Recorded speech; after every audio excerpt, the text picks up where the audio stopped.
Good morning. आज अपना नया चैप्टर स्टार्ट हो रहा है। India under the Maurya and the गुप्त डायनेस्टीज। मौर्य एम्पायर और गुप्त डायनेस्टीज। इसके अंदर देखते हैं, मौर्यों का जो शासक था वो चंद्रगुप्त मौर्य हुआ था। मतलब कि चंद्रगुप्त मौर्य ने मौर्य साम्राज्य की स्थापना करी थी और गुप्त डायनेस्टी की श्री गुप्त ने करी थी। Okay. India under the Maurya and the गुप्त डायनेस्टीज। मौर्य और गुप्त राजवंशों के अंतर्गत भारत। देखते हैं इंडिया के अंदर क्या किया इन लोगों ने और कैसे रहे थे, कैसे इनकी स्थापना हुई थी, इनके वंशजों की। The Maurya dynasty occupies an important place in the history of India। India के इतिहास में जो मौर्य राजवंश है वो काफ़ी महत्वपूर्ण रहा है, काफ़ी महत्वपूर्ण स्थान पर है। जो इनका स्थान है वो काफ़ी महत्वपूर्ण रहा है। It extended from the 4th century BCE to the 2nd century BCE। इनका जो समय रहा है, मतलब कि इन्होंने कौन से समय में शासन किया था, इनका समय रहा है 4th century से लेकर के 2nd century तक। ओके। और हिंदी में बोले तो 4वीं शताब्दी से ईसा पूर्व से लेकर के 2री शताब्दी ईसा पूर्व तक रहा था। Okay. It was founded by Chandragupta Maurya and he was followed by many powerful successors including Ashok. अब इसमें मौर्य साम्राज्य की स्थापना करी थी चंद्रगुप्त मौर्य ने। ओके। और उसके बाद में भी कई शक्तिशाली शासक हुए थे।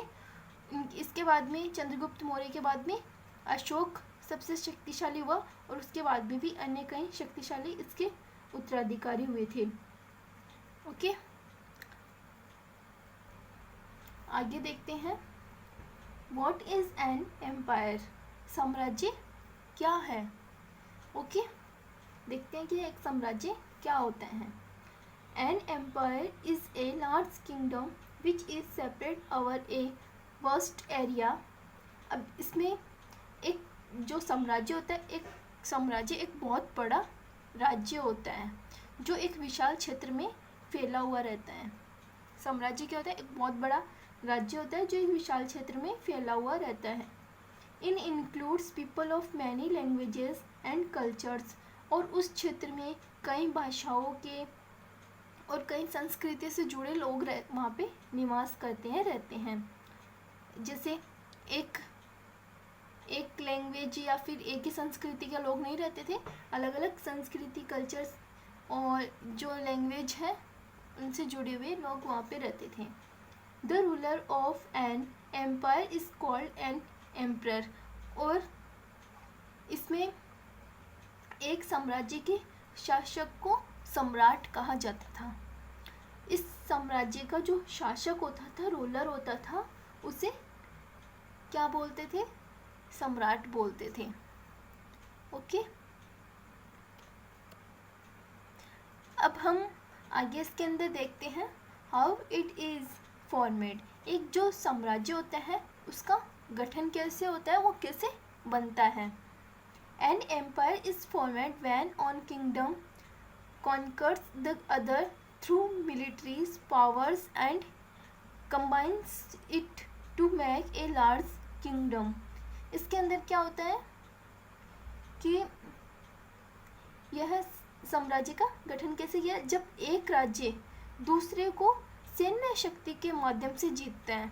सैन्य शक्ति के मतलब कि सैनिकों के द्वारा और आपस में युद्ध करके जीतता है, तो इसे एक बड़ा क्षेत्र बनाने के लिए जोड़ता रहता है। वो उसे अपने क्षेत्र को विकसित करने के लिए, उसको बड़ा बनाने के लिए वो दूसरे जो स्टेट्स हैं या फिर कंट्रीज़ के लोग थे उनसे युद्ध करता है और उसे और बड़ा बनाने की कोशिश करता है अपने क्षेत्र को। ठीक है। वह उतना ही बड़ा बनता जाता है और उतना ही मजबूत होता जाता है। it conquers the stronger it becomes, वह उतना ही मजबूत होता है। The first empire of the world, दुनिया में जो सबसे पहला एम्पायर था, was established by the Akkadians of Mesopotamia. Mesopotamia में अकडियंस नाम से था, उसने अपना साम्राज्य बनाया था। सबसे पहले मेसोपोटामिया में अकडियन नाम से था और उसने साम्राज्य स्थापित किया था दुनिया में। In India the first empire was built by the Mauryans of Pataliputra, और इंडिया में जो फर्स्ट एम्पायर था, पहला साम्राज्य था, वो पाटलिपुत्र के मौर्य वंश था। पाटलिपुत्र का मौर्य वंश था और ये मौर्यों के द्वारा बनाया गया था। और इसका जो फर्स्ट जिसने इसकी स्थापना करी थी, बनाने वाला था चंद्रगुप्त मौर्य। फर्स्ट वही शासक बना था मौर्य वंश का। और इसके बाद में और जैसे बिंदुसार, अशोक, वो बाद में बने थे। अब सोर्सेस, स्रोत देखते हैं कि इस वंश की जो जानकारी है हमें कौन कौन सी चीज़ों से मिलती हैं।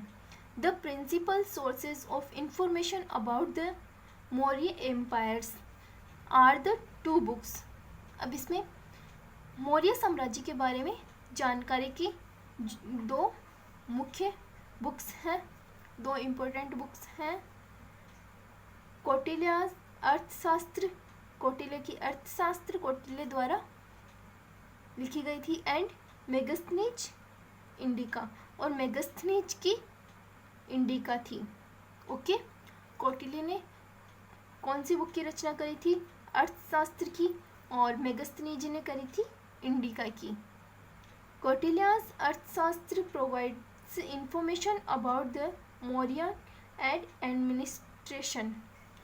कौटिल्य की जो पुस्तक है उसका नाम क्या है? अर्थशास्त्र। और ये अर्थशास्त्र पुस्तक हमें कौन सी इंफॉर्मेशंस प्रोवाइड करवाती है? इसके बारे में ये हमें जो मौर्य प्रशासन था उसके बारे में जानकारी उपलब्ध करवाता है। कौन सी बुक? कौटिल्य की अर्थशास्त्र। Megasthenes indica also gives, Megasthenes की इंडिका भी हमें उसके जो प्रशासन था उसके बारे में बताता है। Particularly the administration of the capital city of Pataliputra. लेकिन इस जो ये मुख्य प्रशासन है, मुख्य किसके बारे में बताता है? प्रमुख रूप से ये हमें जो मौर्यों की कैपिटल थी, राजधानी थी पाटलिपुत्र, उसके प्रशासन के बारे में बताता है। ओके, पाटलिपुत्र नगर के बारे में, शहर के बारे में बताता है। वहाँ की प्रशासन व्यवस्था किस तरह से राजा, सेनाएं जो भी हैं वहाँ पे व्यवस्थित थी। It also tells about the Mauryan military organization and contemporary social life. इन जो ये बुक्स हैं इनके द्वारा हम मौर्यों के जो सैन्य संगठन है, उनकी जो सैनिक व्यवस्थाएं हैं और समकालीन सामाजिक जीवन के बारे में भी जान सकते हैं।